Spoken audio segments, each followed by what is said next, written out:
Thank you for joining today's webinar. My name is Andrew Kernahan. I'm Head of Public Affairs at ISPA, the trade body for ISPs. I'm very pleased to welcome you today to the webinar. The theme for today is Capitalising on the Gigabit Broadband Full Fibre Opportunity. And I will provide a bit of context and scene setting before we jump into the agenda. As I'm sure we all know, the gigabit broadband revolution has seen billions of pounds of investment brought into the UK in recent years. Huge strides have been made with coverage increasing at a rapid pace. And we'll hear more from Oliver Johnson shortly on some of the numbers around that.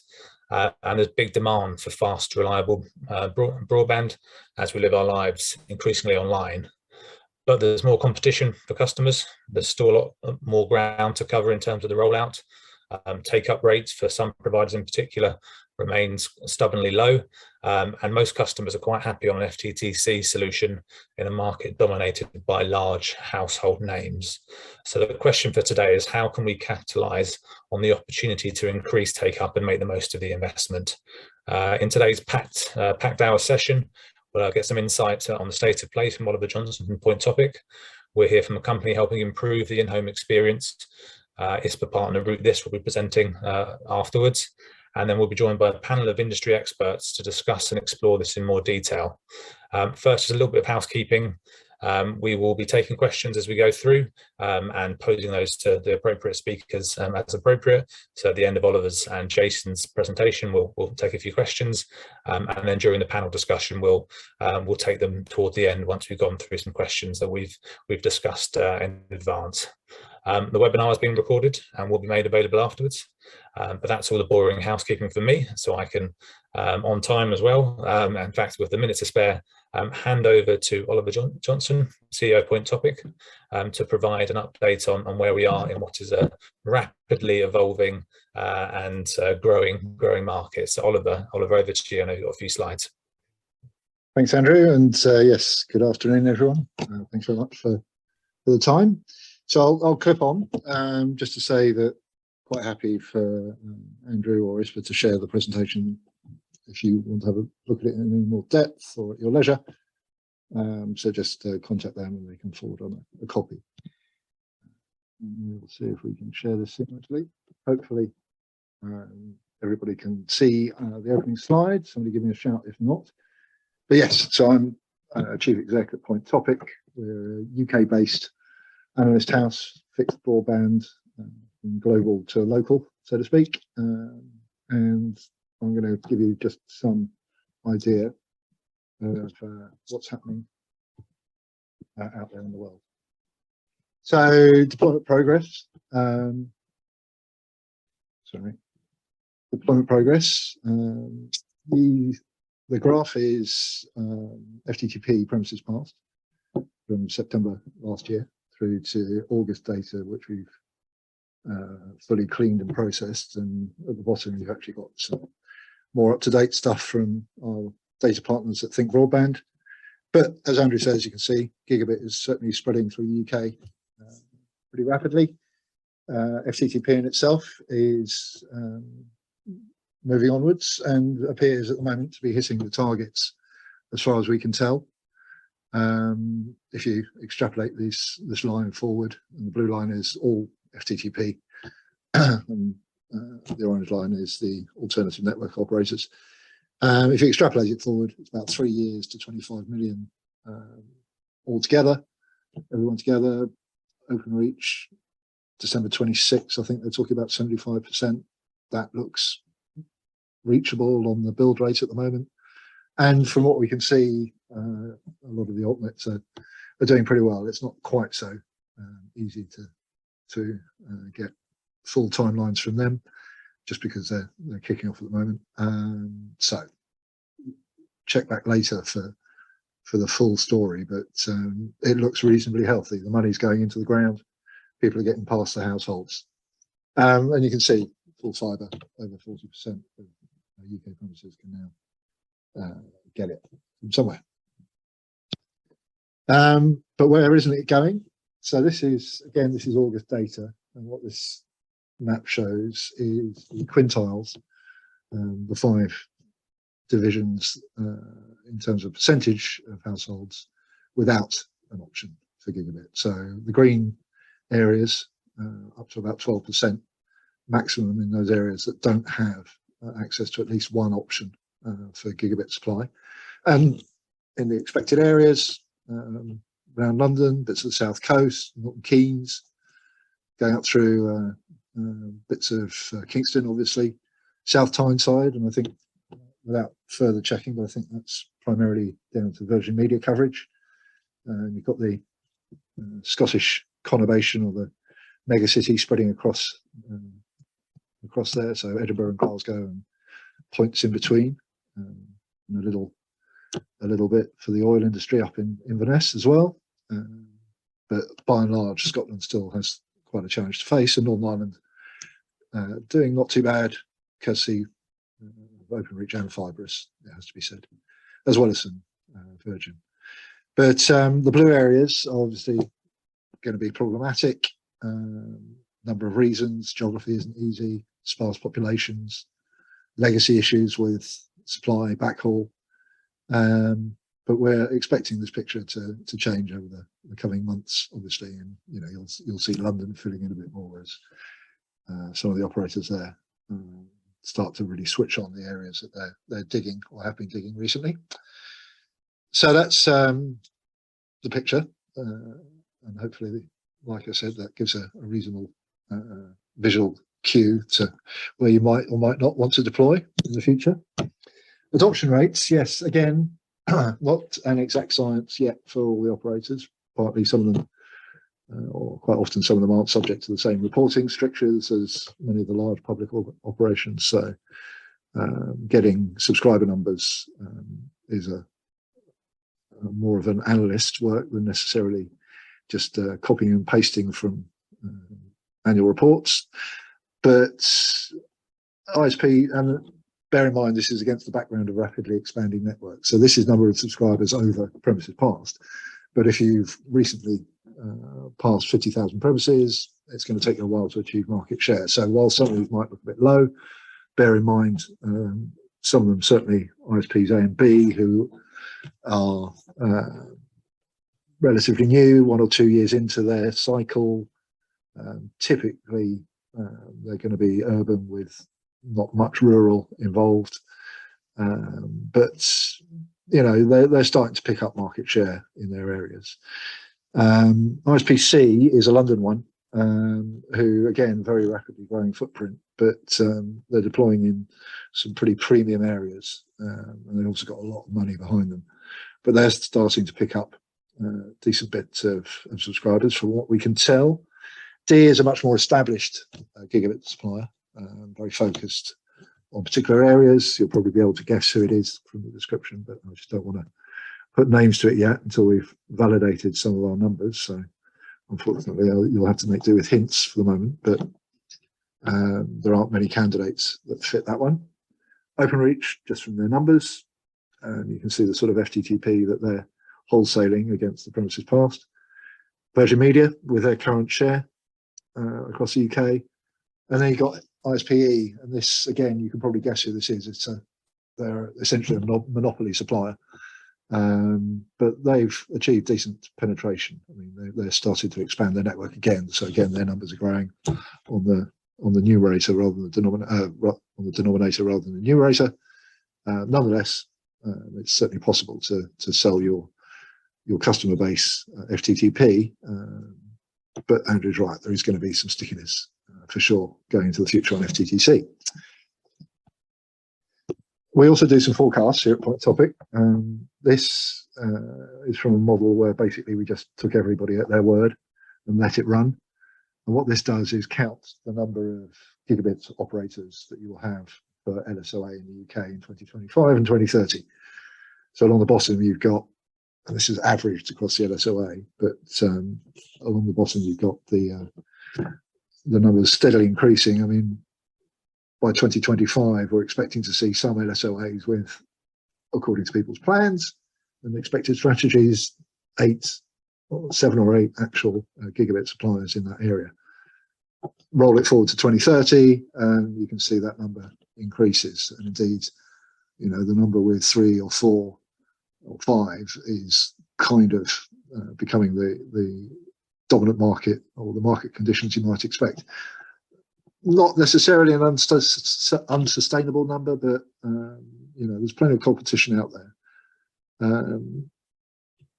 So based on what we're seeing today, and based on our analysis of the backing that they've got and what strategies they're going to adopt, that's the sort of spread we're expecting to see in terms of LSOAs. And you know, all this data is available at the postcode level to our subscribers, just to drop that in there. So if you wanted to see a few tens of millions points of data about this, we can help out. But that's the overall picture.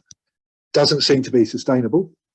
So a lot of people are talking about, and this is partly why we're here, I guess, a lot of people are talking about what's the opportunity, what's the challenge. So consolidation and buying your way to market share is one option.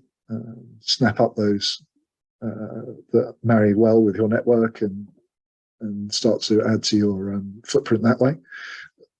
Grow organically and keep it niche. So you will have a number of suppliers who have 50, 100, 200,000, that sort of level of premises passed. In fairly focused areas, they'll be quite focused on their customer service. They'll be having, you know, good relationships in that respect. And there will be certainly space for them in the market. The other threat, of course, is as more pressure comes on disposable incomes, how are you going to persuade people to spend more and more on their broadband? And while that is happening, there's always going to be the temptation to cut your prices, undercut your local competition, and gain market share that way. And that's perfectly valid. It's something that the UK market has seen quite a bit of over the last 10, 12 years, and isn't necessarily what everybody likes to experience. It doesn't necessarily end up with the healthiest market either, but it's you know, if you've got deep enough pockets, it's something that you can do. But as we see more and more homogenous supply, certainly in terms of, you know, full fibre gigabit, lots and lots of speed, and it stops making a real difference to the consumer when they see an extra zero on the end, when it's 6 or 7 or 8 or 9 digits. It becomes less marginally effective. So what value can you add as an ISP, and what links can be forged? So I think there's some stuff coming about improving the customer service, but it's, you know, another example might be something like Sky Glass, where they're trying to hook you in with hardware, they're trying to hook it together with the whole package and build a relationship across lots of different bits. So it's just much more difficult for you to disengage, but it's also quite attractive for you to engage. So it's not just about speed. It's not just about, I am much better than the ADSL solution that you've suffered with for ages. You're going to have to compete against people with fairly similar numbers to yourself. So it's a challenge, something to think about. But that really concludes it. Sorry if that's whipped through super fast. But like I said, if you have a desire to see it, Andrew's got a copy. And I would say, go to the Point Topic website, have a look at the analysis. And in fact, if I can just be cheeky, I'm just going to drop a link to a report we released a day or so ago, which again will give you a little status update on what's going on with the UK market for fibre. So. Thanks, Oliver. That's really, really useful, and a very quick run through. As you say, appreciate the time is not overly generous for this, so I had to cut your cloth accordingly. I mean, just to follow up on a bit of that, very interesting to try and work out who the ISPs are from your little descriptions. It's very could be a pub quiz game there or something, but I think I know. I mean, just one thing we're hearing about a lot at the moment, of course, is some of the clouds on the horizon, the consolidation, the challenges around investment and supply chains and so forth. Are you seeing any slowdown at all, or in fact, are you seeing acceleration of build across different areas from different providers, and that kind of impacts that it just isn't happening as far as you see it? I think the slowdown, if there is one, is being masked by the initial spend. You know, everybody's still got money.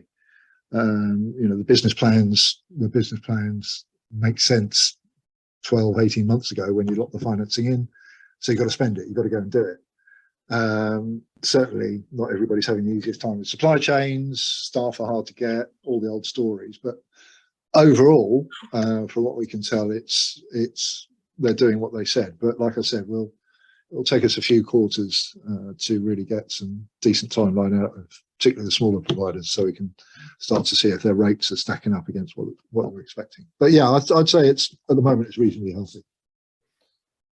Good to hear. And our current government is talking about some supply side reforms to try and make some of these issues easier, like with broadband visas for engineers and things like that. But we'll see what happens with that, because that might be a bit too ambitious at the moment. But I think given what you do, the level of detail you look at the industry, look at the rollout, that's going to be incredibly important as the months come by, as people are looking even closer at what people are actually doing. Which is why I've got to be really careful about who I name. Just so we're sure about our data before we start putting some. So we'll be featuring you at hopefully at future ISPA events and discussions, because I think this is going to be one of the big questions for the next year or two, and we'll pick up some of this in the panel discussion later. I haven't any direct questions in the chat for you. You'll be pleased to know there's some comments disagreeing with your analysis, which I'm sure you'll be pleased to hear. So just in the interest of time, I might say, unless there are any questions, just sort of move through the agenda, but please do stay around, and obviously for the panel discussion later, feel free to chip in as we on the chat as we go through. Yeah, I'm sorry, I'm gonna have to chip off in a sec. So, but any questions? Andrew's got my email, and we're always happy to try and help. Cool, thank you, Oliver. I appreciate that.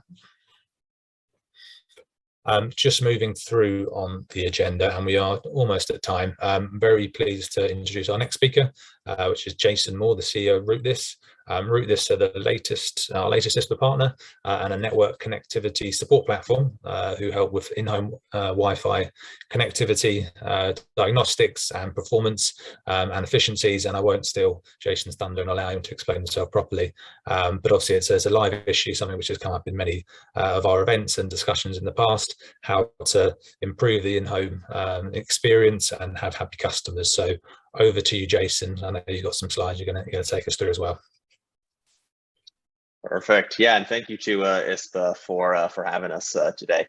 As previously mentioned, I'm Jason Moore, co-founder and CEO of RouteThis. So we're a vendor who works in kind of the connectivity support space, providing tools and solutions to both kind of end broadband subscribers as well as into the contact center of internet service providers. And we work today with about 100 different internet service providers all around the world. So we've kind of seen the fiber broadband story and the penetration rate and the take-up story kind of play out in a number of different geographies around the world. We're partnered right now probably with about 5 or 6 different ISPs in the UK, and like I said, we've kind of seen markets where take up on fiber has passed 50% on kind of a national basis. We work with a bunch of markets where take up rates are still kind of in the single digits. So I think through working with many different ISPs over the last few years, we've learned a fair bit about how the take up story kind of evolves over time, and the strategies that we've kind of seen been used successfully to ensure that once you get your homes passed, how do you actually drive take up, and how do you go from 5% to 10%, and what does it take to go from 10% to 50%? And ultimately, I think to touch on the topic of this webinar today, how subscriber experience actually ties into that. So today I'm going to spend a little bit of time talking a bit about the role of the in-home environment and how it impacts the subscriber experience. So, as mentioned kind of previously, there's been very significant progress made in the UK towards delivering gigabit capable broadband and fiber to the premises. But the reality is that regardless of the infrastructure that gets in place up to the customer's kind of door to the demarc point, that subscriber experience travels its last, 10 to 15 meters through the customer Wi-Fi. And, that means that you could really have, the fastest link to that customer's home, but the end experience ends up being limited by the Wi-Fi network. So for internet service providers, it means that, while it's absolutely necessary to focus on the infrastructure and, getting homes passed and connecting these homes, it's also very important to focus on the in-home experience. And, it's those ISPs that we see historically kind of continually coming up on top in the markets that fiber is kind of being rolled out to. So, it's a story that we've seen kind of play out in many different geographies where, initially everyone in the market is rushing to build out fiber and cover as many homes quickly as they can. And, there's always going to be a segment of kind of early adopters where when you go to, the homes passed, and as soon as that home has coverage, all you need to do is tell them fiber's available and you can get 500 megabits now. And, you're going to have these initial customers that kind of flock to your door.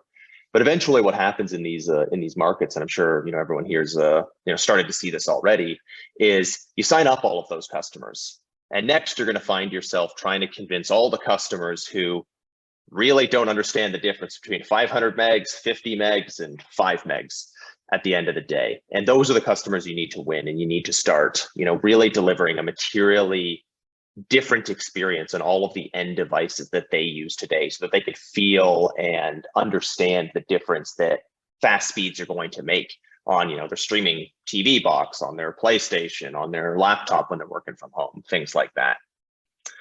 And, a lot of you are probably thinking, at this moment, okay, Jason's telling us we need an amazing gateway, we need a great router in the home, we need, maybe mesh.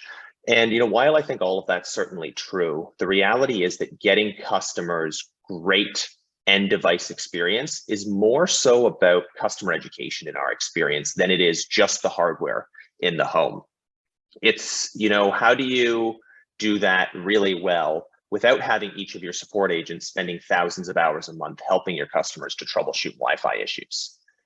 And, that's really where, RouteThis kind of comes in. We help ISPs ensure that the Wi-Fi experience is just as great as the service delivered to the home, so that the customers actually manage to experience, frankly, that fiber connection that's been brought to them. And, we do that through mobile first technology that's completely agnostic to the router or modem or customer premise equipment that customer has in their home. So I mean, we don't have too much time, so I'll dive in with some of the stats that we've collected here. So I wanted to start off today by sharing some stats that I think most people here today kind of already probably anecdotally know, but don't really understand how much the data really backs this up. So as I said before, subscriber expectations around the Wi-Fi are shifting. As more ISPs are investing heavily in improving internet access and more prospects are looking to leverage fiber broadband, managing the quality of experience that subscribers receive is more of a priority for ISPs than ever before. Our view is that gone are the days when service really existed just up to the modem. Today's consumers experience their internet through Wi-Fi, and in their mind, for better or worse, Wi-Fi is the internet connection. And when a customer has kind of bought fiber internet, in their mind, that means that they should be getting an amazing performance on every device inside their home. So, a recent study showed that 90% of today's subscribers use Wi-Fi as the primary way of connecting to the internet. No one's really using wired internet connections anymore. And, anyone who understands Wi-Fi understands why that's a problematic statistic, because Wi-Fi, there's so many things that affect its performance at the end of the day, and it's difficult to account for all of them as you're deploying broadband into a home. And, because those subscribers can't tell the difference between their Wi-Fi connection and your internet, what ends up happening in most of these cases is they come to you and your support lines with these issues. So we looked at some research by Parks Associates from 2021 that came out with kind of these stats. About 86% of consumers believe that top tier broadband, so these are kind of the high performance fiber type packages that they're buying, should come with a Wi-Fi guarantee, meaning it's not just the speeds to the home, it's the speeds to the end devices in those homes. And 63% of consumers called their ISP for help with a Wi-Fi issue in 2021. So just to put that last stat in perspective for a moment, if you have 100,000 subscribers, that means that your call center on average last year got 63,000 calls for Wi-Fi issues. And, chances are those calls aren't tagged as, Wi-Fi in your CRM, but, if you were to hypothetically sit on those calls and watch the agent go through a lengthy troubleshooting process, the root cause would have ended up being Wi-Fi at the end of the day. So, I think many providers in the UK right now are kind of going back and forth on the moment. Should we support Wi-Fi? Should we not support Wi-Fi? The consumers clearly want you to, but why should you? And, I think this data just showcases that most consumers are actually already making it your problem by calling your contact center and driving up support costs to service these types of issues because they just don't understand it's a Wi-Fi problem at the end of the day. So, maybe diving a half level deeper here, what does this mean for your business itself and what are the business impacts of this? So we recently commissioned a report from research firm Maravides, and I wanted to share some of those stats with you. And we'll also drop a link to the full report in the chat if anyone wants to review it in detail. But around 25% of all inbound support calls ISPs receive are for Wi-Fi related issues. And the average cost of each one of those calls is about $60 US or $53 GBP. And most people on this call probably just went, whoa, $60 for a call, that seems way too high. But there's a few reasons why these calls are so expensive. Ultimately, every home network is unique, and it takes a significant amount of time and effort for each of your agents to figure out what's going on. In other words, these are the longest calls that hit your contact center because there's so much time spent troubleshooting. And then, subscribers don't usually understand or believe or want to believe it's a Wi-Fi issue when they call in. They think, they called you because they think it's your service. So what ends up happening on these calls is agents end up spending an enormous amount of time and energy trying to convince the customer that it's their Wi-Fi network and not your network at the end of the day. And on top of all that, Wi-Fi calls are the most difficult to troubleshoot and often result in escalations to either further agents or, result in callbacks and sometimes even, technician visits. About 20% of these inbound calls result in a technician or an engineer visit. So with the average engineer visit costing around $100 US, that's a huge expense for all of you, and obviously one you want to avoid. So, you're seeing higher cost to serve and support your customers. And in addition to that, almost 50% of consumers are willing to change ISPs over a poor Wi-Fi experience because, Wi-Fi experiences now, and when I say Wi-Fi experience, I mean end device experience, is really the most important thing to them now. In many cases, even more so than price. So essentially what happens with these, in-home issues is you have incredibly high costs to serve because you're getting so many support calls, you're sending so many unnecessary engineers to site, but then you're also significantly hurting customer experience, which impacts churn risk as well. So, I think the question becomes, how do you develop a Wi-Fi strategy that, number one, doesn't break the bank on, incredibly expensive CPE deployments and actually reduces OpEx? And, number two, can turn a profit off subscribers' dependence on Wi-Fi? Well, in our opinion, there are three kind of key components. The first is issue prevention. Data shows that about 5% of new internet installs end in a repeat technician visit or a repeat or repair install. And about 15% of total ISP churn happens within the first 90 days of an install. So with the number one driver of that being performance issues, which we've already discussed make up majority of kind of Wi-Fi issues.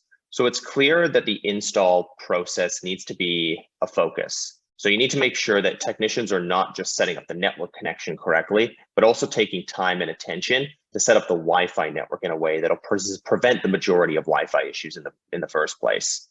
So, if you do that well, what ends up happening is you can immediately reduce the expense of truck rolls. And as a bonus, it will help with CSAT and NPS and also help to prevent early life churn. The second is, contextual self-service. Today's ISPs, and many of you, I'm sure on this call today, have chatbots and knowledge bases and the like to help educate customers on how to resolve common issues.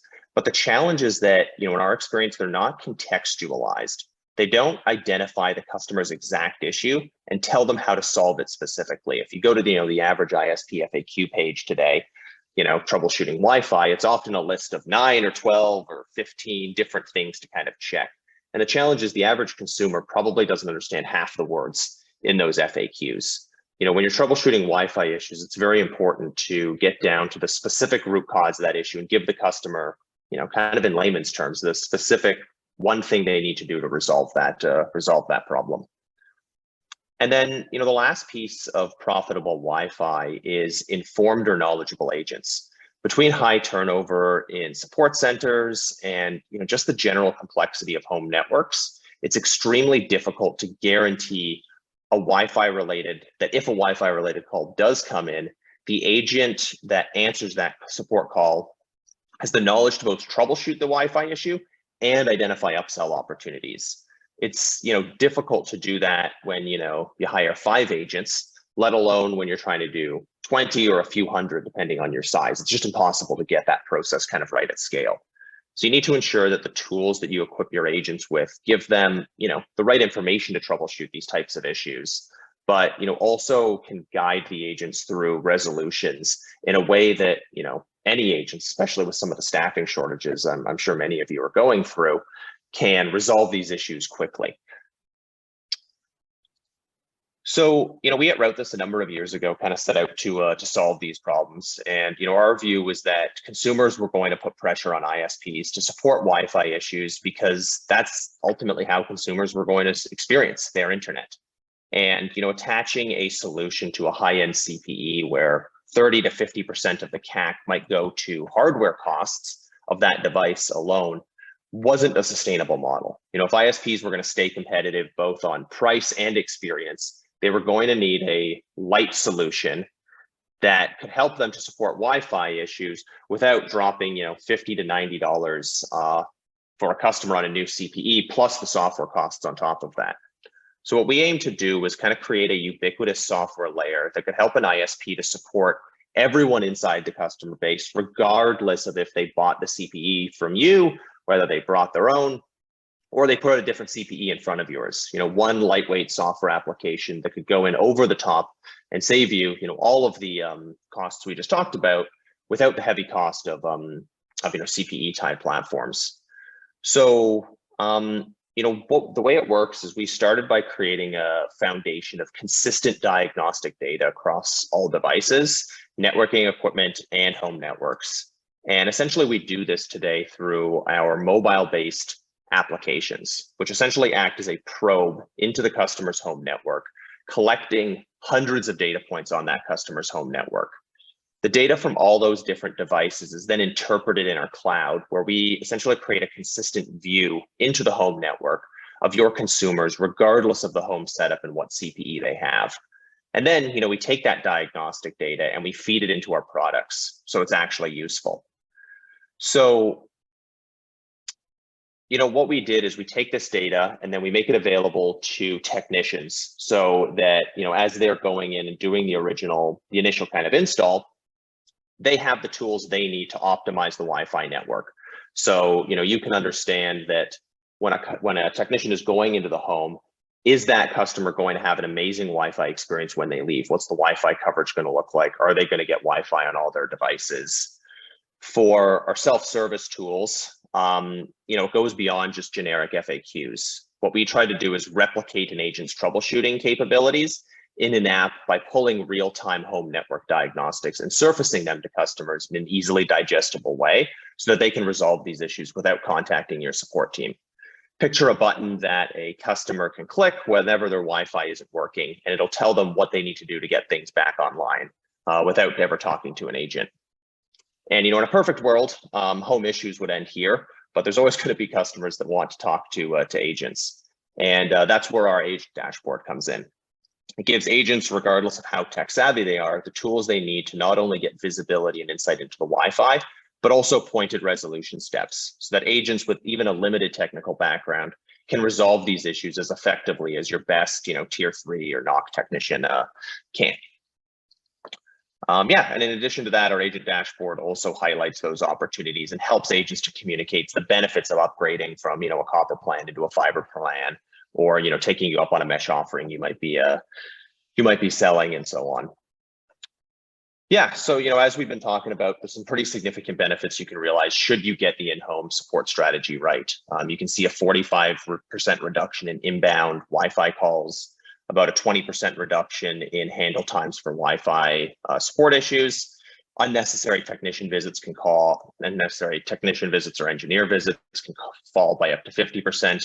And one of our partners has even seen I believe it was a 34% increase in NPS while they were actively decreasing their support staff. Yeah, so that's a little bit kind of about RouteThis. In a nutshell, if you'd like to learn more, feel free to shoot me an email at jason@routethis.com or head over to routethis.com/contact to get in shout.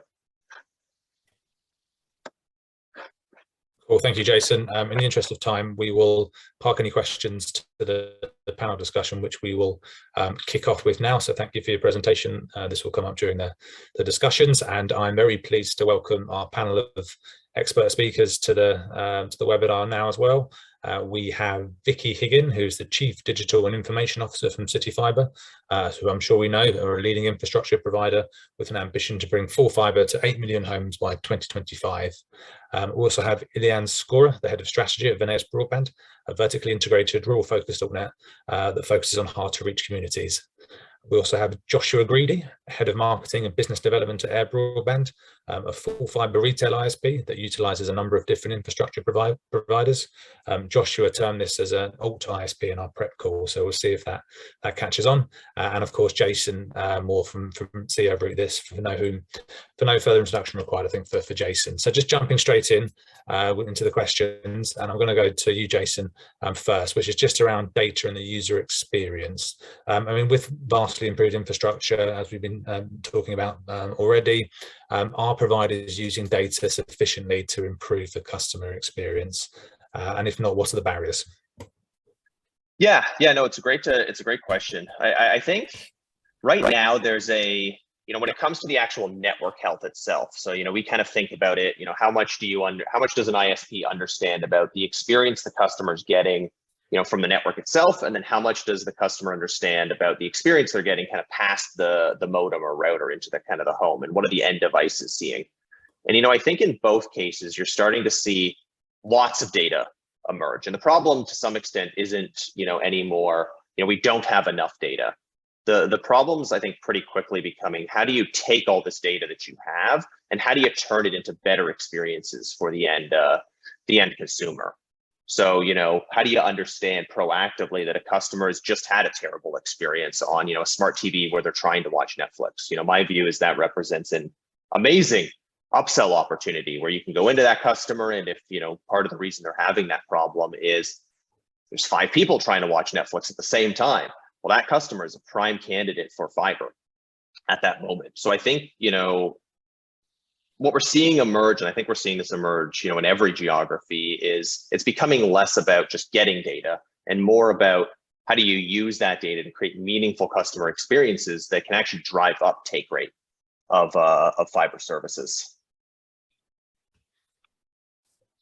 Cool, thank you. And Vicky, CityFibre, I know you're helping a number of ISPs at the moment, and I think you've come from a different sector as well, where different infrastructure where a lot of data has already been used to do this. Any thoughts from you on how data could be used better by providers to support customers? Yeah, absolutely, and it's really similar to what we've just talked about. But for me, it's about understanding what's going on the network at any point in time, and being able to help our, serve our customers. So being able to proactively identify when there's issues, being able to keep people up to date on what's going on. I mean, we've all been on the back end of bad service when we don't know what's happening. So being able to provide that automatic update back to the ISP so they can keep their customers informed. And actually being able to fix it before it even becomes an issue. So some of the things that we're focusing on at the moment is, using that data, seeing where we've got issues, being able to hone in on the issues quickly and fix it quickly. Somebody said at a conference day before yesterday, actually, was find it, fix it fast and make it last. And that's our focus with regards to data. Well, thank you. And Joshua, I know when we had the prep call, we discussed the question, are providers using data well enough to, and I think you came back as a negative. Do you want to explain on that a bit more? Well, I mean, data is a static point. Data is static. It's past. It's happened already. I mean, from my point of view as a marketeer and a sales individual, what we're trying to do is use that data to look at how we can change behavioral human trend. And that is not an easy question. I think it really comes down to clear communication strategies in terms of using the data to understand what's taken place, but then use your experience and your understanding of behavioral trends to make decisions for them and help them support that decision to change you. And when I was listening to the conversations earlier, the education piece is massive for this industry. We are way, way, way behind in terms of educating the market on what this means for them, what it does for them in their home, and making it tangible and a real life experience for individuals. It is a utility for most people. And bringing a utility to life is one of the hardest things in the world. I mean, do you think about your water at home? Hopefully not. Hopefully it's working fine. Hopefully you have a nice hot pressured shower, but it's really about making this experience tangible and then using the data to try and inform your decisions and build forecasts, really. So I would say that it's a static point that you need to then use your own experience to make decisions going forward on how you use that marketing spend to reach your audience. Makes a lot of sense. And Ilan, you're a rural provider. I imagine a lot of your customers are perhaps not too familiar with challenger brands and are quite happy looking at more established names they've been using for decades. Perhaps how do you use data to try and convince them that that actually the customer experience from you would be better or just as good?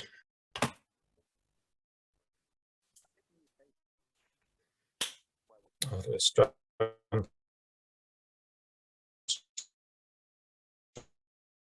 to hear you, Ilan. I don't know if you've got sound issues.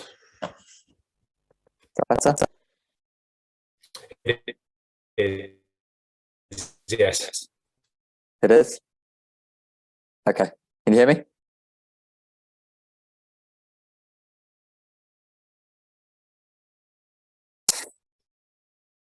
I can. Okay. Can everyone else? Good. Okay, fine. I think we use data in a different way, Andrew, actually. We use data to target where we're going to, and that's how we see our biggest acquisition opportunity. So by targeting rural communities and customers where they have poor speeds today, that's where we see our success actually in terms of customer penetration. So we actually don't have to work very hard to identify what the future customer experience is, because we're delivering such a step change at the very beginning. And I think that's where you kind of win as an ISP, is you go into areas where the demand is greater than it sometimes is in the more urban areas. And that's where we're seeing actually quite a lot of success. And I think if you can demonstrate that step change, some of the issues actually that Jason you were referring to in terms of that Wi-Fi experience, they are important for a customer, but actually that step change we're delivering from the point of installation is such a big step change that sometimes that stuff gets lost in the news. But I think it's actually really important stuff that you were talking about before, and the proactive element of it and getting that right first time is really important. And sometimes I think, Josh, as you're saying, you don't know how important a utility is until it goes wrong. Almost, and that's what you want to almost try and prevent. You want to be proactive and identifying and educating the customer as to how important that utility is before it goes wrong, so you've got a brilliant customer experience all the way along.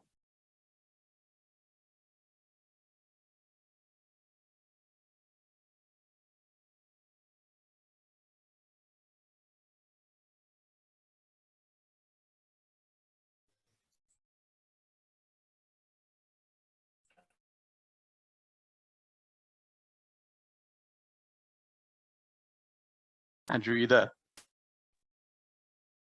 Ironically, my full fibre connection here seems to be less than stable, which is wonderful. Wonderful. It's not air, is it? It's not Airbroadband. Hopefully, it's not a Wi-Fi issue. They will go unnamed, but everyone will be aware of them. It's fair to say.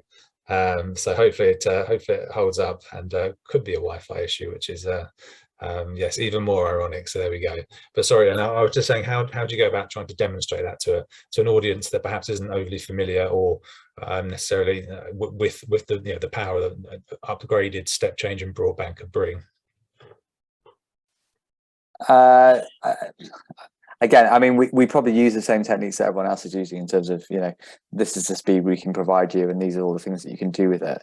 And I think that goes, so far, again, in communities we're working in, that delivers such a step change that when you go to a customer's doorstep and they're getting 1 megabyte today, anything is better than that. So they're happy to jump as soon as you could come and say you're getting super fast or ultra fast broadband. But I think, to Josh's point before, there is a huge amount of education that needs to be done in the sector. And I think over time that that penetration across into the old nets where FTTC is available today and there's a new technology available going forward, that will happen over time. But it's going to take some time because people don't necessarily know the benefits of that today. And it'll be education from the altnets, it'll be education from the government, it'll be through marketing and advertising, but it'll be a kind of a joint effort across many different streams that will enable that education to happen. But I don't think it'll happen overnight. Yeah, thank you. And just sort of building on this, I mean, that point about broadband being a utility is a really interesting one. And how do you make a utility exciting? It's become an essential. I think to this morning, Labour, the opposition, who are, if you believe them, very close to becoming the new government, calling for a uniform social tariff. I wonder, is there a way of using the increased social value of broadband to help to capitalise on the investment, on the opportunity that's there for providers to sell faster and gigabit speeds? So maybe Josh, just coming to you, because I know we picked this up during the prep call, but you talk about the sort of emotional connection. I wonder if the sort of the environment where broadband is seen as this essential, this good that does so much for us, can actually be capitalised on as an opportunity for providers. Yeah, I mean, we started a social tariff. I'm not trying to talk about our own company here, but we started one about 2 to 3 months ago without the agreement of our wholesale providers. We decided we wanted to do it, make no money on it. But I have to say that it's one of the hottest questions we get right now is from people in the door-to-door and online if you're looking for that social tariff. I estimate now we're up to about 60 or 70 customers in 2 months, which doesn't sound like a huge amount, but it's not our main product that we sell across all the networks. But interesting enough, you said about government being involved in education. I don't want to shoot myself in the foot here because I'm originally Australian, but the government is really not educating anyone here on either side. This is down to private companies. And that education piece really comes down to 2 things. Do people actually care? Do they need to? Do they need to know? Or are we muddling it with speeds and concepts? Now, why can't a social tariff be 1 gig? I don't know. Right now, it's because the wholesale price is too high. But what I do know is that you can't find a job if you can't get online. And you can't get off benefits unless you have a job. This is a cycle in society that needs to be addressed. And if I look at marketing as a tool here, I always call it data mixed with a bit of alchemy. We are creating narratives that connect with audiences. The social tariff is one element of that needs to expand so that we can help people. But at the same time, the visibility of what I coined, alt ISPs or alt ISPs or whatever you want to call it, is so low right now. We're not on switching sites generally. We're not on the #1 provider that comes up in a town because Google has had 20 years to rank BT or whoever else, and the millions of pounds that are going in monthly on digital spend prevents us from getting to the top by right. So visibility of the social tariffs or even of the option that we are there in that market is so low for all alt providers and even those who are on the cusp of being the next big 6 or whatever, that it's very difficult to gain a foothold in someone's mind. And I estimate it takes 6 to 12 months and probably about 150 points of communication before someone takes that 1 step to look at your website and compare prices, which across the board are the same. So I think we've got an education piece on a broad scale that gets muddied. It's getting better. We see the ads on TV for 100 devices of connecting and shaving on mountains and landing planes or whatever that means. But at the same time, the knowledge of what this means for someone in the home is becoming more common, especially for work from home. And then when you're trying to work from home and your kids are screaming at you for the PlayStation 5, so I think it's that human experience again, which needs to mix with the education piece and all the data alchemy that you can put together to get people to the right tariff that helps them in their home. Because I mean, to me, what is the price to a person? It's down to their budget at home, what they want to spend money on, what they need it for. And to someone that might be £50. To someone in another part of the UK, it could be £15. What do they value in their stack of services they need at home? And that really comes down to human behavior. And we need to understand that better from just an industry point of view. But this is a very new industry that is creating its own mark within the telecommunications world in the UK. And it's not public knowledge. It's clouded by all the ultra fast, super fast meerkats or whatever going on out there. And we need to cut to the chase and let people know that this is something they need for their home, for their future, to get a job, for it's a social tariff, to work properly. and to save money at the end of the day. Yeah, I think that's really, really powerful. And Vicky, just following up on that, how does CityFibre support its providers in this? And I know there's a lot of unfashionable, shall we say, towns and cities that CityFibre has gone into to upgrade the infrastructure. That's a really sort of powerful move in recent years. It's a good question. We're in a really good position because we are all fibre. We don't have a legacy IT stack to deal with. We don't have copper to deal with. And what that means for us is we can be quite agile. So, and we feel passionately within CityFibre that we should give accessibility. So not only through the products, but actually getting into the harder to reach communities. We certainly talk about this a lot as an executive team as well, around how can we do this. We are a challenger brand, and as a challenger brand, and that's why I joined, because for me, my background is utilities.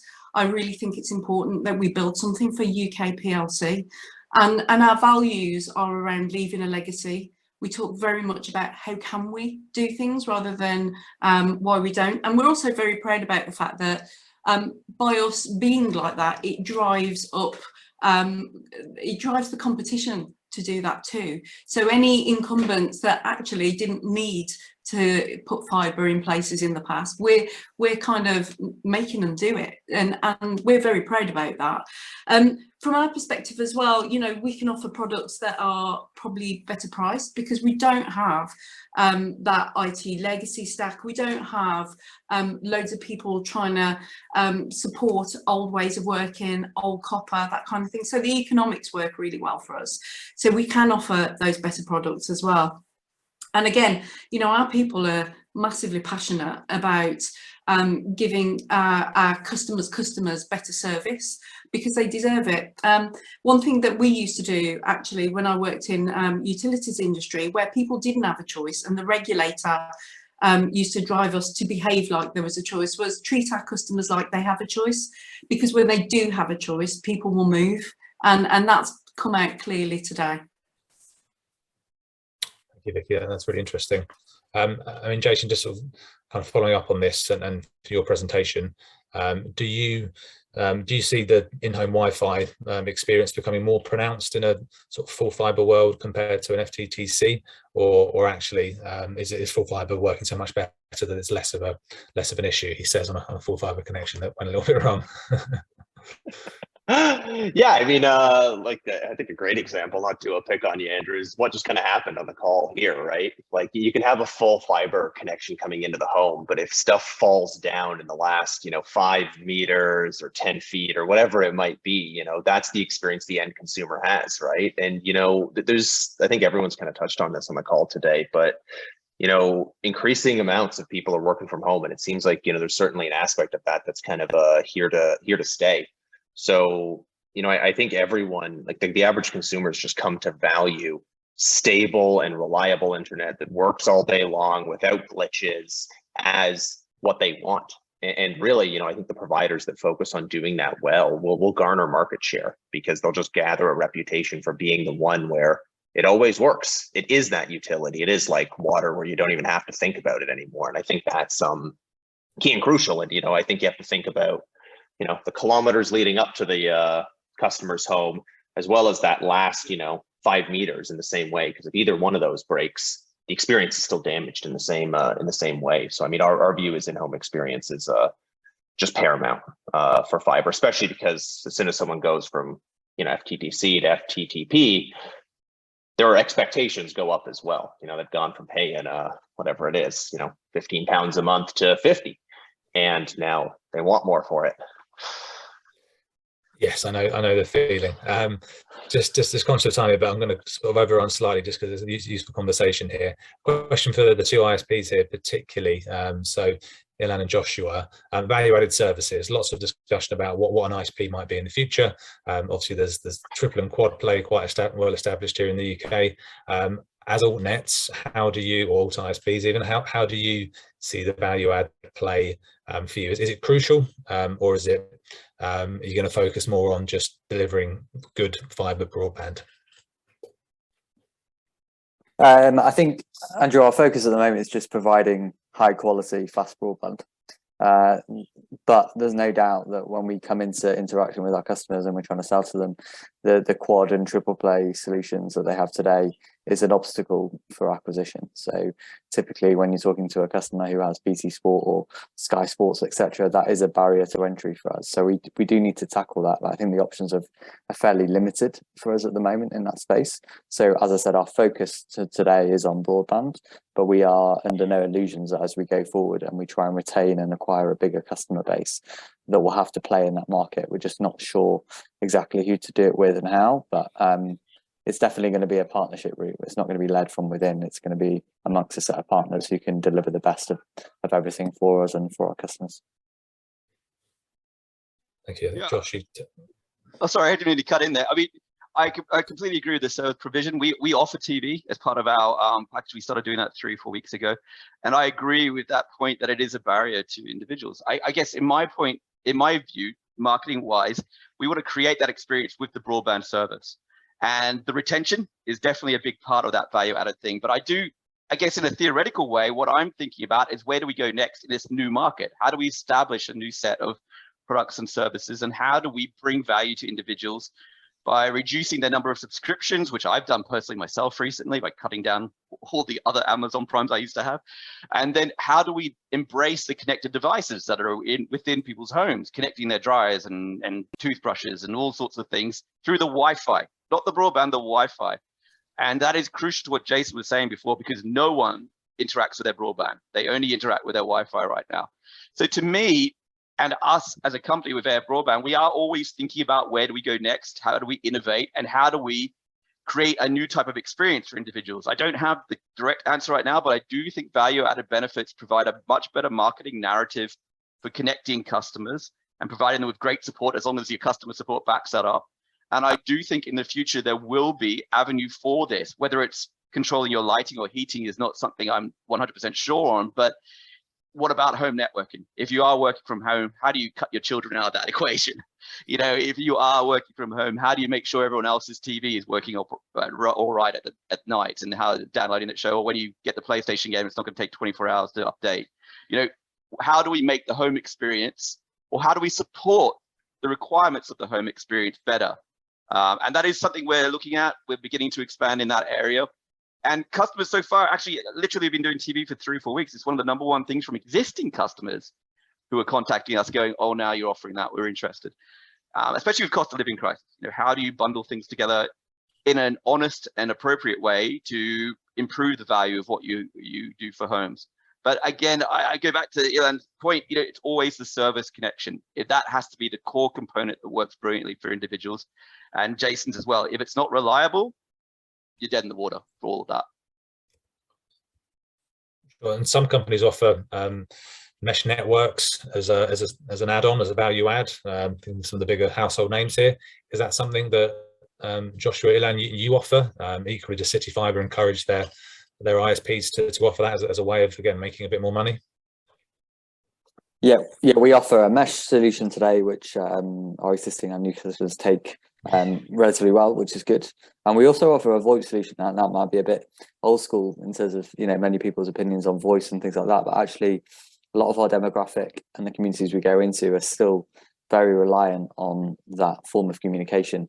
And so one of the big obstacles that we overcome in acquisition is, can you offer a phone connection? Do I have to keep my BT line? And we have a VoIP solution that a lot of our customers tend to take as well. So we'll keep that in our armory as we go forward, especially with the copper switch off. So those two products do sell well, and that they are driven by internal solutions. But as we go forward, I think that's what we said before. We would look at other things to cross-sell into our existing base. Yeah, just to add from our point of view, we're obviously offering VoIP. We don't offer a specific mesh system right now. It's something I've been exploring for a long time to see which is the right offering that we can put together. You know, we do offer extenders. I'm not personally 100% behind extenders. The Wi-Fi issue, what I saw in a town with another business where we built, is extensive with the number of materials in the UK. People putting their routers behind boilers and all sorts of fish tanks and things in the way. But I do want to explore how we help support what that individual needs, and bespoke services is something that I'm often thinking about. You know, if you're working from home, but you do a certain design type job, what do you actually need? Do you need a mesh? Do you need a separate network? Do you need a phone? I've never used a phone. So, you know, how do people, if we think about the email situation, if you leave BT right now, they ask you for £7 a month for an email address. That's ludicrous to me. So how do we help people and support them with what their needs are in the home? And I think in the future, there'll be a lot more detail put on the prospect or the customer providing us with more information to help them than just the services I can provide. But I haven't got there yet, I'll be honest. And it's something I think that would be interesting in the future for sure. Yeah, exciting times ahead when, as you say, fibre no longer becomes a determining factor against FTTC, and you have to think about other services. No one knows what fibre is, by the way. You know, That's true. The consumer doesn't know what fibre is. They're like, "Where's my Wi-Fi?" That's brilliant. You know. Vicky, is CityFibre agnostic on this as a? Again, it's quite commercial, but I don't know if there's any sort of advice that you give to your providers, or you kind of leave it to them. Generally we are. I think that the key thing is we're more than happy, the marketing teams and sales teams, to work with each ISP to bespoke what they need. I think that's the key thing is, you know, what do you need? How do we work together through this build process and the connections process, and how do we create the marketing material that we need together? So I think we're quite agnostic about that, really. We just want to work with them to give them what they need for their specific customers. No, that makes sense. It's very much a service provider led initiative. I'm going to finish with one final question. I know we've gone over time. I'll allow you all to answer it.